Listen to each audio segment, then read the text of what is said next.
Hello students, welcome to accountancy class. Today we are going to start a new chapter, trial balance. Trial balance को पढ़ने से पहले एक बार हम accounting की डेफिनेशन को रिवाइज करेंगे. अकाउंटिंग की डेफिनेशन के अंदर हमने पढ़ा था कि अकाउंटिंग एक आर्ट है जिसके अंदर रिकॉर्डिंग, क्लासीफाइंग एंड समराइजिंग का काम किया जाता है. Means recording, classifying and summarising.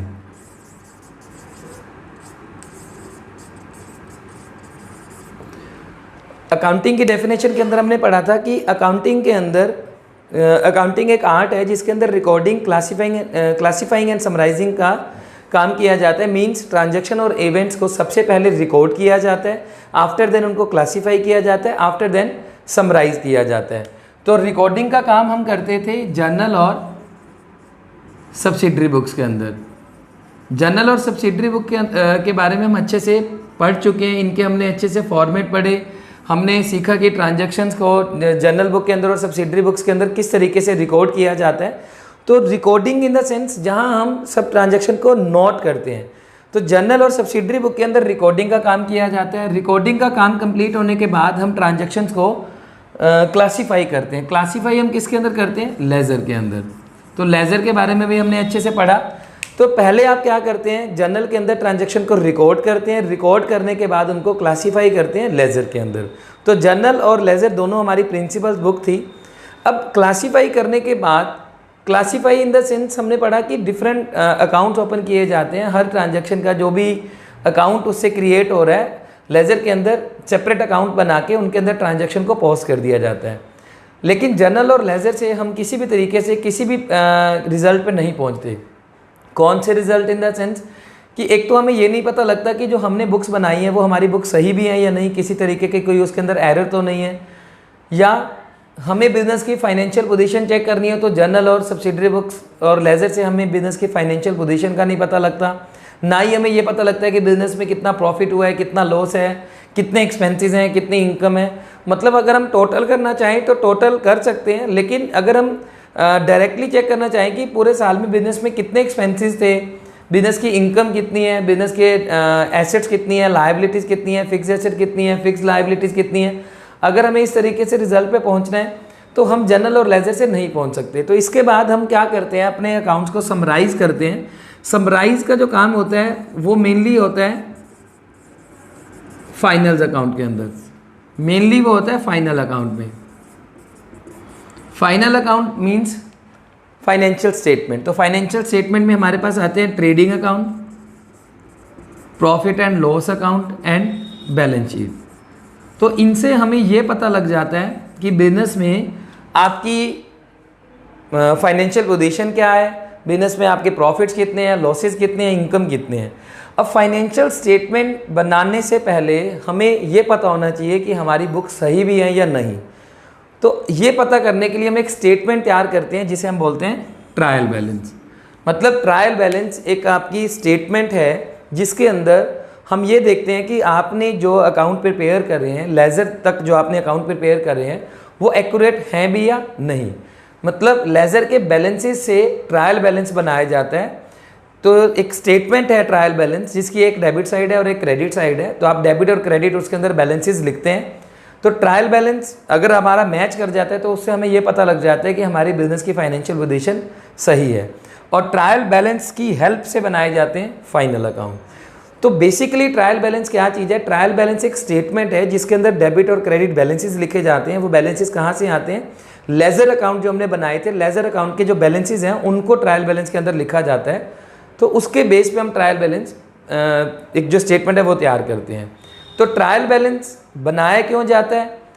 एक तो हमें ये देखना है कि जो हमारी बुक्स हैं, जो हमने बुक्स बनाई हैं उसमें किसी तरीके की कोई गलती तो नहीं है.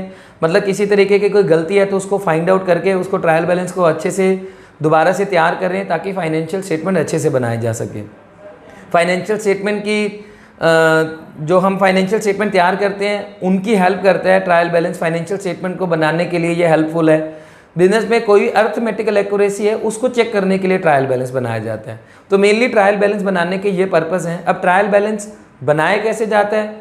लेज़र के बैलेंस शीट से। जो हमने प्रीवियस चैप्टर में लेज़र जो चैप्टर कंप्लीट किया है, लेज़र चैप्टर के अंदर भी ट्रायल बैलेंस एक क्वेश्चन के अंदर बनाया हुआ था, तो मैंने आपको वहाँ मना किया था कि वहाँ ट्रायल बैलेंस नहीं बनाना। एक्चुअली वहाँ ट्रायल बैलेंस मैं आपको बताता तो आपको फिर डिटेल नहीं पता लग सकती थी उससे। तो अभी हम जो चैप्टर कर रहे हैं ट्रायल बैलेंस, इसमें अच्छे से सीखेंगे ट्रायल बैलेंस कैसे बनाना है। आपको इस चैप्टर के अंदर भी सम्स करने हैं। अगर आप प्रीवियस चैप्टर के जो क्वेश्चन के अंदर ट्रायल बैलेंस दिया हुआ वो भी बनाना चाहें तो वो भी अब आप इजीली बना सकते हैं। बहुत इजी चैप्टर है और इसको बड़े ध्यान से देखना कि ट्रायल बैलेंस बनाते कैसे हैं। हमारा ट्रायल बैलेंस मैच करना जरूरी है। अगर ट्रायल बैलेंस मैच नहीं करता तो इट मीन्स हमारी बुक्स कहीं ना कहीं गलत हो गई है, तो उनको हमें सही करना है। कोई एरर हुई है तो उसको रेक्टिफाई करना है। तो ट्रायल बैलेंस का फॉर्मेट कैसे है वो हम आगे देखते हैं। बुक का जो फर्स्ट सम है उसके अंदर हमें डिफरेंट टाइप के लेज़र अकाउंट दिए हुए हैं। वो लेज़र अकाउंट के बैलेंस से हम ट्रायल बैलेंस बनाएंगे। तो लेज़र बनाना यहाँ मेरे लिए पॉसिबल नहीं था क्योंकि काफ़ी सारे अकाउंट थे। तो मैं बुक में से आपको सम जो इलस्ट्रेशन है, सोल्ड सम है, फर्स्ट सम आपकी ओल्ड बुक न्यू बुक में सेम सम है, तो उनके स्टेटमेंट वहीं से देख के हम ट्रायल बैलेंस का फॉर्मेट बनाते हैं। फर्स्ट सम की जो स्टेटमेंट हमें गिवन है, given below is a cash book and ledger except from the books of Shekhar brothers as on 30 अप्रैल 2020। अब हमें 30 अप्रैल 2020 को कैश बुक और लेज़र अकाउंट दिए हुए हैं, उसकी हेल्प से हमें ट्रायल बैलेंस बनाना है। इससे पहले मैं आपको एक चीज़ बता दूं कि ट्रायल बैलेंस आप कभी भी बना सकते हैं, मतलब मंथ के एंडिंग में भी बना सकते हैं, आप हाफ ईयरली भी बना सकते हैं, क्वार्टरली भी बना सकते हैं, ईयरली भी बना सकते हैं। ऐसा नहीं है कि ट्रायल बैलेंस कोई ईयर के लास्ट में बनाना है। ट्रायल बैलेंस आप कभी भी बना सकते हैं क्योंकि ट्रायल बैलेंस बनाया जाता है लेज़र के बैलेंसेस से और अर्थमेटिकल एक्यूरेसी को चेक करने के लिए। मतलब आपको ये चेक करना होता है कि जो हमने बुक्स बनाई हैं वो सही भी हैं या नहीं है, तो उस पर्पज़ के लिए ट्रायल बैलेंस बनाया जाता है। तो कई बिजनेसमैन हैं वो मंथली भी इसको तैयार करते हैं ताकि मंथ वाइज हमें पता लगता रहे कि हमारी बुक सही है, अगर किसी तरीके की गलती है तो उसको सही कर सकें। तो हमें यहाँ दिया हुआ है, देखो कैश बुक दिया हुआ है, कैपिटल अकाउंट दिया हुआ है, purchase account, sales account, Dinesh, Gopal, Nitin, furniture, rent account, drawings account, salaries account and purchase return account. तो आपको इस तरीके से डिफरेंट लेजर अकाउंट दिए हुए हैं, प्लस एक कैश बुक दी हुई है। कैश बुक के अंदर आपको कैश और बैंक का कॉलम दिया हुआ है। तो कैसे इसको तैयार करेंगे, सबसे पहले तो हमने ये देखना है ट्रायल बैलेंस का फॉर्मेट कैसे है। ट्रायल बैलेंस का जो फॉर्मेट है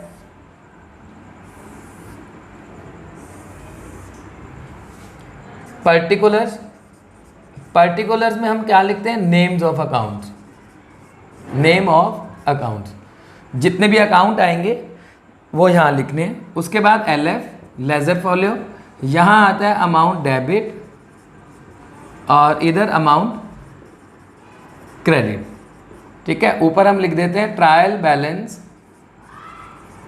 एज ऑन या एज एट, अब जो डेट दी हुई थी हमें 30 अप्रैल 2020, तो वही आप लिख देंगे। आपको यहाँ डेबिट क्रेडिट लिखने की ज़रूरत नहीं है क्योंकि ट्रायल बैलेंस के ऊपर डेबिट क्रेडिट नहीं आता। डेबिट एंड क्रेडिट आता है लेजर के अकाउंट के ऊपर। ट्रायल बैलेंस अकाउंट नहीं है, ट्रायल बैलेंस एक स्टेटमेंट है जिससे हमें सिर्फ ये पता लगता है कि हमारी बुक्स एक्यूरेट है या नहीं है। तो आपको डेबिट क्रेडिट का अमाउंट यहाँ लिखना है, जो भी अकाउंट के नेम आएंगे वो यहाँ लिखना है। लेजर फॉलो, लेजर का पेज नंबर लिखना है। Ledger page number real life में यूज़ किया जाता है, तो अभी आपको यहाँ पे कुछ भी लिखने की ज़रूरत नहीं है। अब लेजर के जो बैलेंसेस हैं, एक्चुअली ट्रायल बैलेंस दो तरीके से बनाया जाता है, एक टोटल मेथड और एक बैलेंस मेथड। टोटल मेथड हमारे सिलेबस में नहीं है, हमारे सिलेबस में सिर्फ बैलेंस मेथड है। तो आपको लेजर के बैलेंसेस से ट्रायल बैलेंस तैयार करना है। लेजर के जो बैलेंसेस हैं, जिन लेजर के बैलेंसेस बचे हुए हैं, ब्रॉड डाउन बैलेंसेस, वो यहाँ आपको बैलेंस लिख देने हैं। ऐसा हो सकता है कि किसी अकाउंट का बैलेंस आई ना, कंप्लीट हो गया, तो वो यहाँ अकाउंट नहीं आएगा। जैसे सबसे पहले कैश बुक दी हुई है, कैश बुक में दो अकाउंट है, कैश एंड बैंक। आपको बैलेंस ब्रॉड डाउन देखना है। जैसे मैं प्रीवियस चैप्टर में आपको बता रहा था कि लेजर जब आप तैयार करते हैं, जब आप लेजर अकाउंट तैयार करते हैं, जितने भी डिफरेंट अकाउंट तैयार करते हैं, तो आपको सभी की बैलेंसिंग करनी जरूरी होती है।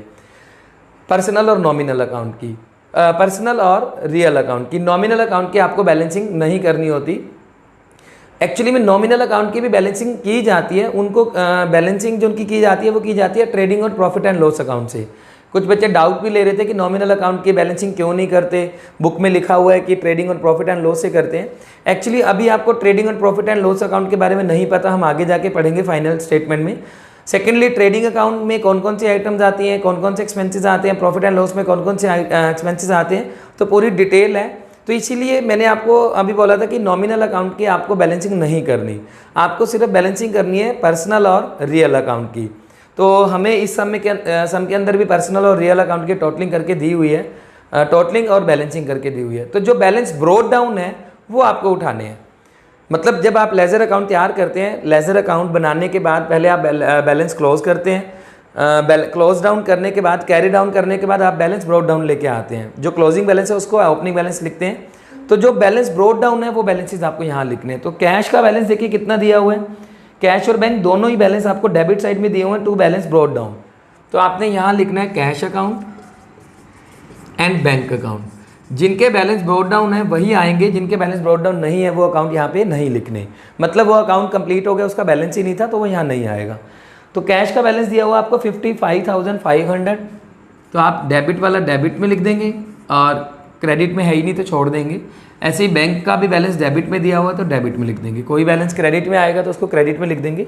जैसे नेक्स्ट अकाउंट है कैपिटल, कैपिटल का बैलेंस ब्रोड डाउन, आपको ब्रोड डाउन बैलेंस देखना है, जो आपने बैलेंस क्लोज किया था उसको जो आप आगे लेके आए हो नेक्स्ट मंथ की स्टार्टिंग डेट को। तो by balance broad down capital का दिया हुआ है क्रेडिट साइड, आपको यहाँ लिखना है कैपिटल अकाउंट, कोई टू और बाय नहीं लिखना, बस आपको बैलेंस लिख देना है क्रेडिट साइड, ठीक है। आफ्टर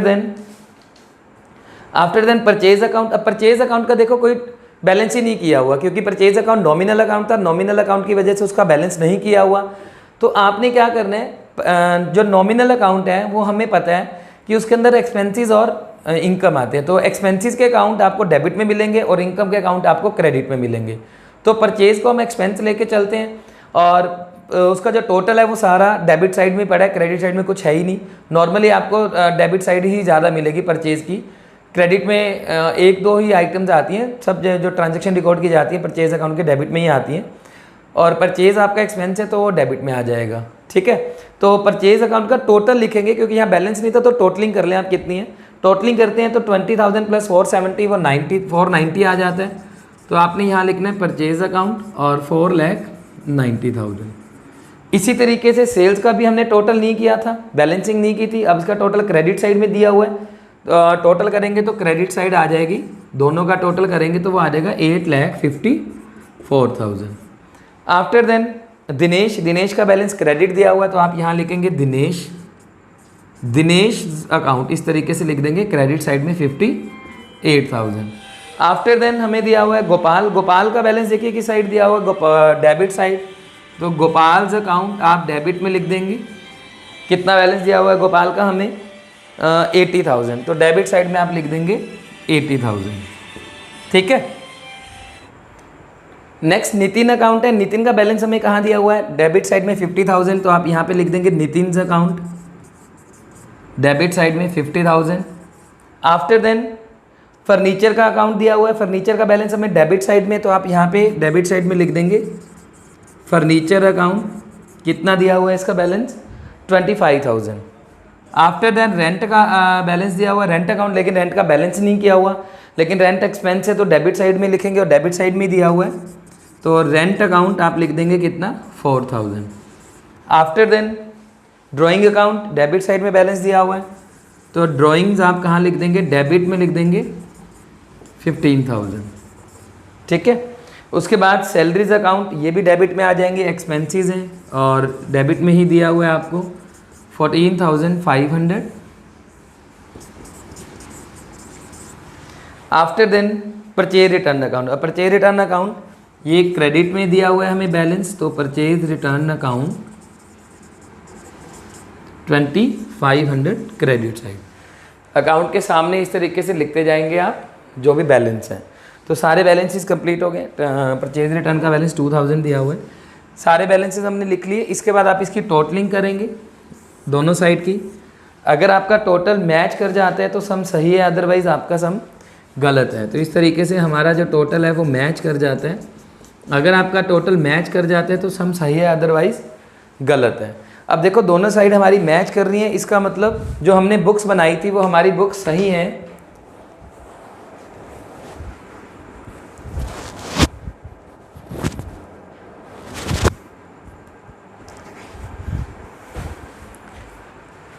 ट्रायल बैलेंस के फॉर्मेट से हमें पता लगता है कि एक डेबिट साइड थी एक क्रेडिट साइड, तो आपने डेबिट और क्रेडिट साइड दोनों मैच करी। अगर आपकी डेबिट और क्रेडिट साइड दोनों मैच कर जाती हैं तो इसका मतलब हमने जो लेज़र बनाया है, पीछे जो जर्नल एंट्री रिकॉर्ड करी है, तो वो हमारी एक्यूरेट उसके अंदर जर्नल पोस्टिंग हुई है, जर्नल एंट्रीज की पोस्टिंग हुई है लेज़र के अंदर। अगर आपका ट्रायल बैलेंस मैच नहीं करता तो इसका मतलब कहीं ना कहीं या तो हमने लेज़र के अंदर पोस्टिंग करने में मिस्टेक कर दी, या ट्रायल बैलेंस बनाते टाइम कोई अकाउंट का बैलेंस लिखना रह गया, या किसी और तरीके की कोई गलती है, उसके बारे में हम आगे अगला टॉपिक पढ़ेंगे। तो ट्रायल बैलेंस आपका मैच करना जरूरी है। अगर ट्रायल बैलेंस मैच नहीं करता तो कहीं ना कहीं मिस्टेक है। तो इस तरीके से हमारा ट्रायल बैलेंस मैच हो जाएगा। कई बार बच्चे क्वेश्चनिंग करते हैं कि सर इतना बड़ा सम दिया होगा, पेपर के अंदर आएगा, लेज़र के बैलेंसेस दिए होंगे, फिर हमें ट्रायल बैलेंस बनाना होगा। आपको इतना बड़ा सम नहीं आएगा कि लेज़र, बहुत सारे लेज़र अकाउंट दिए हो, ट्रायल बैलेंस बनाना हो। कुछ अकाउंट दिए होंगे और आपसे ये पूछा जा सकता है कि ये बैलेंसेस कहाँ लिखे जाएंगे ट्रायल बैलेंस के अंदर, या 5 to 7 अकाउंट दिए होंगे, 3 to 5 अकाउंट्स दिए होंगे, तो उसके बेस पे आपको ट्रायल बैलेंस बनाना है। या आपको एक ट्रांजेक्शन्स दी होंगी, मीन्स आपको इस तरीके से बैलेंसेस भी मिल सकते हैं। आपको बैलेंसेस मिलेंगे cash account, furniture account, salaries account, bad debts account, तो आपको अपने आप लिखना है कि वो डेबिट में आएगा या क्रेडिट में। मतलब एक तो ट्रायल, आपको जो सम जो रियल में ट्रायल बैलेंस बनाया जाता है वो बनाया जाता है लेज़र के बैलेंसेस से। लेकिन जो पेपर में क्वेश्चन आता है, जरूरी नहीं है कि लेज़र अकाउंट ही आए आपको, वो भी आ सकते हैं, नहीं भी आ सकते। प्लस आपको कुछ बैलेंसेस दिए होंगे, उन बैलेंसेस को उठा के आपको ट्रायल बैलेंस के अंदर लिखना है कि डेबिट में बैलेंस आएगा या क्रेडिट में। अब प्रॉब्लम आती है कि हमें कैसे पता लगेगा कि बैलेंस डेबिट में आएगा या क्रेडिट में आएगा। तो कुछ अकाउंट हैं उनके बैलेंसेस हमेशा डेबिट में मिलते हैं, और कुछ ऐसे अकाउंट हैं जिनके बैलेंसेस हमेशा क्रेडिट में मिलते हैं। अब डेबिट साइड में जो बैलेंस मिलते हैं हमें, वो कौन कौन से अकाउंट हैं? एसेट्स के बैलेंस आपको हमेशा डेबिट मिलेंगे। एक्सपेंसेस के बैलेंस भी आपको डेबिट में मिलेंगे। एसेट्स, एक्सपेंसेस, ड्राइंग्स, ये आपको तीनों बैलेंस डेबिट साइड में मिलेंगे। क्रेडिट साइड में हम लेके चलें, अब एसेट्स का अपोजिट लायबिलिटीज़ के बैलेंस आपको क्रेडिट साइड में मिलेंगे। एक्सपेंसेस का अपोजिट इनकम के बैलेंसेस आपको क्रेडिट साइड में मिलेंगे। ड्राइंग्स का अपोजिट कैपिटल का बैलेंस आपको क्रेडिट साइड में लिखना है, ठीक है। अब डेबिट में परचेज,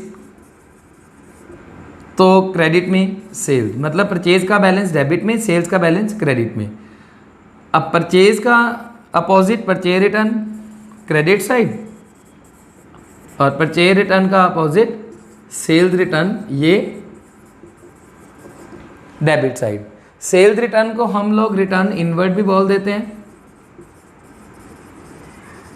और परचेज रिटर्न को हम बोल देते हैं रिटर्न आउटवर्ड, ठीक है। अब जितनी भी एसेट्स हैं, land, building, plant, machinery, furniture, cash, bank balance, ये सब कहाँ चले जाएंगे? डेबिट में। एक्सपेंसेस, जैसे आपने wages, salary, bad debts, repairs, printing and stationery, carriage inward, carriage outward. Carriage inward भी आपके एक्सपेंस है, कैरेज आउटवर्ड भी आपके एक्सपेंस है, दोनों ही डेबिट साइड में आएंगे। बच्चे यहाँ से ना कंफ्यूज हो जाते हैं कि रिटर्न इनवर्ड तो डेबिट है तो carriage inward debit, return outward credit तो कैरेज आउटवर्ड क्रेडिट, ऐसा बच्चे गलती से लिख देते हैं। कैरेज आउटवर्ड भी आपके एक्सपेंस हैं तो कैरेज आउटवर्ड डेबिट आएंगे, लेकिन रिटर्न आउटवर्ड परचेज रिटर्न है तो वो क्रेडिट में लिखा जाएगा। तो जितने भी एक्सपेंसेस हैं डेबिट में, ड्राइंग्स ये भी debit, purchase debit, sales return debit, liabilities जितनी भी लायबिलिटीज़ हैं वो सब क्रेडिट। इनकम हमें कहीं से रेंट आ रहा है, सैलरी आ रही है, इंटरेस्ट ऑन इन्वेस्टमेंट, कई तरह की इनकम है, वो सब क्रेडिट साइड में लिखी जाएगी। और उसके बाद capital credit, sales credit, purchase return credit. मतलब आपको ट्रायल बैलेंस कुछ आइटम्स गिवन होंगी, मतलब अकाउंट के बैलेंसेस गिवन होंगे, उन बैलेंसेस से आपको ट्रायल बैलेंस बनाना है। जैसे हम सेकंड सम की स्टेटमेंट देखते हैं, आपको बैलेंसेस दिए हुए हैं, अकाउंट के नेम दिए हुए हैं, अब हमें नहीं पता कि वो डेबिट आएंगे क्रेडिट आएंगे, तो आप इनकी हेल्प से डेबिट क्रेडिट लिख सकते हैं। सबसे पहले दिया हुआ ओपनिंग स्टॉक। अब दो तरह के स्टॉक होते हैं, opening and closing. Opening stock assets है तो डेबिट आएगा, हालांकि क्लोजिंग स्टॉक भी एसेट्स हैं, लेकिन क्लोजिंग स्टॉक के बारे में एक पॉइंट है, अगर क्लोजिंग स्टॉक एडजस्टेड नहीं है, नॉट एडजस्टेड है, तो उसको ट्रायल बैलेंस में रिकॉर्ड नहीं करना। अगर closing stock not adjusted given है तो ट्रायल बैलेंस में नहीं आएगा, अगर एडजस्टेड है तो उसे हम क्रेडिट साइड में रिकॉर्ड करते हैं, ठीक है। अब ओपनिंग स्टॉक है तो उसे हम कहाँ लिख देंगे? डेबिट साइड में। ओपनिंग स्टॉक का जो बैलेंस है वो कहाँ आ जाएगा? डेबिट साइड में। मैं अमाउंट नहीं लिख रहा, टिक लगा रहा हूँ ताकि आपको पता लग जाए। उसके बाद परचेज, अब देखो परचेज कहाँ आएगा, डेबिट में, तो इस तरीके से आप परचेज अकाउंट लिख के उसको डेबिट में रिकॉर्ड कर देंगे। आफ्टर देन परचेज रिटर्न, अब परचेज डेबिट है तो परचेज रिटर्न जो इसका अपोजिट अकाउंट है वो कहाँ आएगा, क्रेडिट साइड में।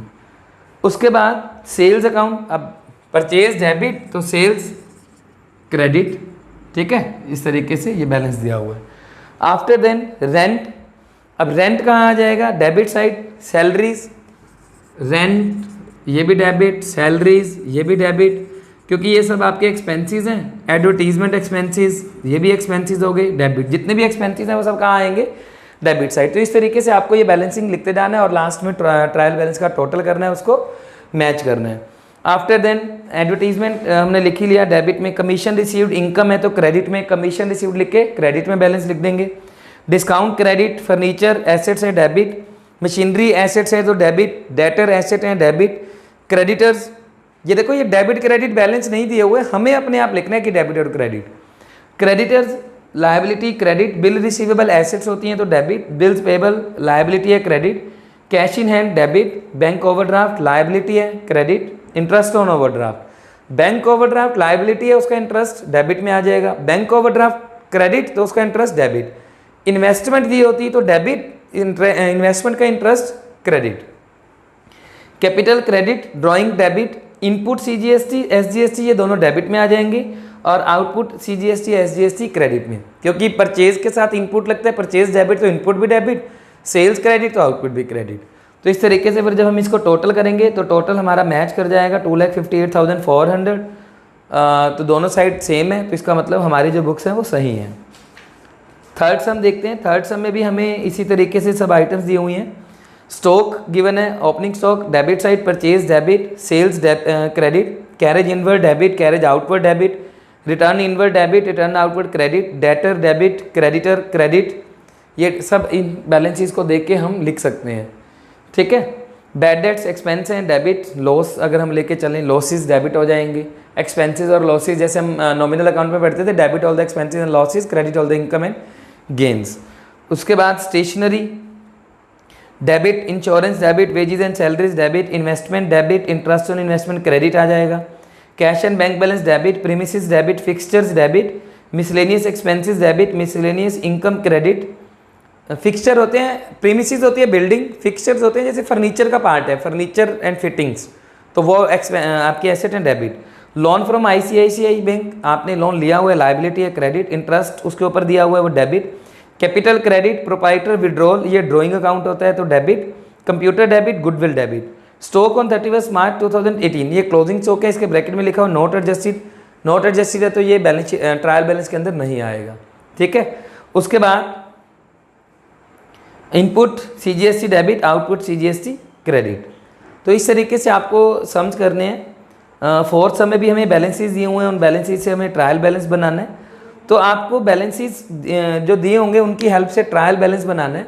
तो आपके 6 जो सम हैं, फर्स्ट 6 सम,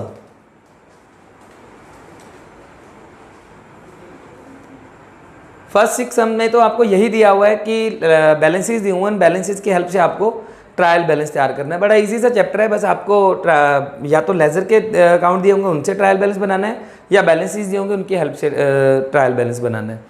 7 सम के अंदर अकॉर्डिंग टू न्यू बुक 7 सम के अंदर हमें दिया हुआ है ट्रायल बैलेंस के कुछ आइटम्स दी हुई हैं, मतलब हमें ऑलरेडी इसने ट्रायल बैलेंस बना के दिया है। नीचे दिया हुआ है following transaction were entered but not recorded in the books, मतलब ये अपने ट्रांजेक्शन करी इनको रिकॉर्ड करना भूल गए। तो आपको नीचे जनरल कुछ पॉइंट्स दिए हुए हैं, जैसे goods worth ₹15,000 were purchase on credit, मतलब आपने गुड्स परचेज करी रिकॉर्ड करना क्रेडिट में, अब इसको रिकॉर्ड करना भूल गए।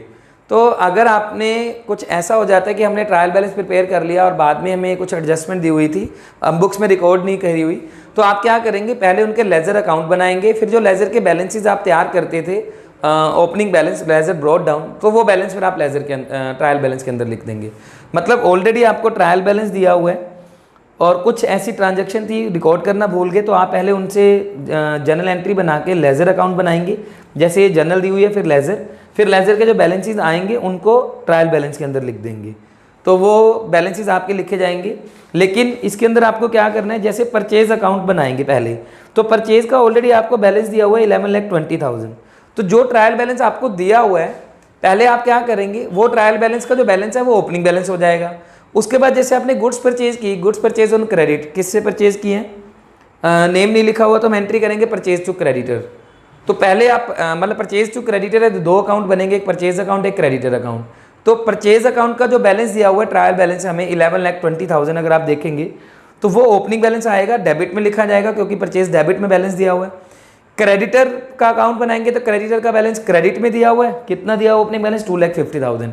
तो पहले तो आप ये बैलेंस ब्रोट डाउन करेंगे, फिर जो आपको ट्रांजेक्शन दी हुई है उसकी जर्नल एंट्री करके उसको लेजर के अंदर पोस्ट करेंगे, फिर आपके पास क्लोजिंग बैलेंस आएगा, नेक्स्ट ओपनिंग बैलेंस। तो जो वो ओपनिंग बैलेंस आएगा ना, वो नया बैलेंस आ जाएगा, वो ट्रायल बैलेंस के अंदर लिखना है। मतलब आपको अगेन से ट्रायल बैलेंस बनाना है, रीड्राफ्ट करना है उसको। तो ओपनिंग बैलेंस लिख के ट्रांजेक्शन रिकॉर्ड करके बैलेंस क्लोज करके फिर नया ओपनिंग बैलेंस आएगा, उसको हमने नए ट्रायल बैलेंस में लिखना है। तो इस तरीके से आपके 7 सम्स हो जाते हैं। तो ये ट्रायल बैलेंस से रिलेटेड थे कि ट्रायल बैलेंस कैसे बनाना है। उसके बाद आता है कि अगर आपका ट्रायल बैलेंस मैच नहीं करता, मतलब जैसे आप ये ट्रायल बैलेंस बना रहे थे तो दोनों साइड मैच करनी चाहिए, अगर आपकी दोनों साइड मैच नहीं करती तो उनको हमें किस तरीके से मैच करना है, एरर्स को रेक्टिफाई कैसे करना है, कौन कौन सी ऐसी एरर्स होती हैं। तो ये हमारा जो टॉपिक है वो हम नेक्स्ट क्लास के अंदर कवर करेंगे। तो अभी आज की क्लास के अंदर आपको 7 सम्स कंप्लीट करने हैं, अनसॉल्व सम करने हैं। लास्ट चैप्टर के अंदर जो ट्रायल बैलेंस दिया हुआ था वो भी आप बनाना चाहें तो बना सकते हैं। लास्ट चैप्टर के अंदर मैंने आपको कुछ सम सोल्व अनसोल्व करने के लिए कहे थे, कुछ सोल्व, तो बच्चे को कन्फ्यूज़न थी। सोल्व सम आपको वही करने हैं जिनके अंदर एक सब्सिडरी बुक बनानी है। जैसे आपको journal entry plus purchase book, journal entry plus cash book, journal entry plus purchase return, मतलब आपको 5 to 6 सम ऐसे दिए हुए हैं जिनके अंदर जर्नल एंट्री प्लस एक ही बुक बनानी है। लेकिन न्यू बुक के अकॉर्डिंग 10th और 11th सम है, कुछ बुक्स में 9th और 10th सम होंगे, किसी में 12th और 13 सम्स हैं, जिसके अंदर हमें क्या है कि जर्नल एंट्री जो ट्रांजैक्शन दी हुई है उनसे जर्नल प्रॉपर बुक बनानी है, फिर आपको सारी सब्सिडरी बुक्स बनानी है, मतलब journal proper, cash book, purchase return, cell book, cell return, इस तरीके से सारी बुक्स तैयार करनी है। फिर उसके बाद उनके लेजर अकाउंट बनाने हैं। तो वो सब मैंने आपको अनसोल्व सम करने के लिए मना किया था, आप उसके सोल्व सम कर सकते हैं। अगर आपको सोल्व सम अच्छे से हो जाते हैं फिर आप उसके अनसोल्व सम अपनी फेयर नोटबुक पे करेंगे। तो आपको सारे सम जी फेयर नोटबुक पे करने हैं, ऐसा नहीं है कि कोई टॉपिक आपको छोड़ना है या कोई पॉइंट छोड़ना है। पिछले वाले चैप्टर में मैंने आपको ट्रायल बैलेंस बना किया था, अब आपका वो ट्रायल बैलेंस भी अच्छे से बन जाएगा। तो अगर आप वो ट्रायल बैलेंस बनाना चाहें तो वो भी बना सकते हैं। और इस चैप्टर के आपको 7 सम्स कंप्लीट करने हैं। एरर्स वाला जो टॉपिक है वो हम नेक्स्ट क्लास के अंदर कवर करेंगे। तो आज की क्लास हमारी यहीं कंप्लीट है।